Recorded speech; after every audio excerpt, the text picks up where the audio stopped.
The U.S. State Department has recently expressed disappointment at the Indian government's refusal to allow a delegation on religious freedom to visit the country this week. 3 delegates from the U.S. Commission on International Religious Freedom were scheduled to visit India, but they were not granted visas. One of those delegates is Father Thomas Reese, and he joins us now from our Washington, D.C. bureau. Father, thanks for joining us today. Good to be with you, Heather. What was the purpose of your delegation's scheduled trip to India? Well, the reason we like to visit countries is so that we can get the actual facts and circumstances of the situation of religious freedom in a country by visiting it, by talking to religious leaders, talking to people on the ground, and also talking to government leaders to get their side of the story. Our responsibility is to advise the President and the State Department on the situation around the world in terms of religious freedom.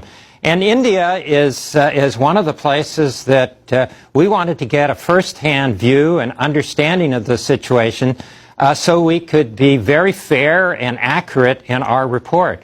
Father, did the Indian government give any reason for not granting the visa to you? No, not really. This is actually the 3rd time that they have turned us down, not given us visas, which is kind of sad. I mean, India is a dynamic democracy.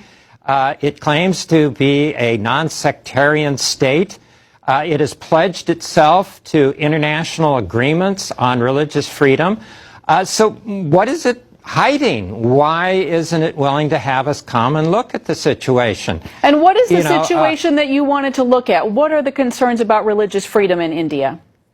Well, one of the biggest concerns is there's a lot of interreligious conflict and violence going on.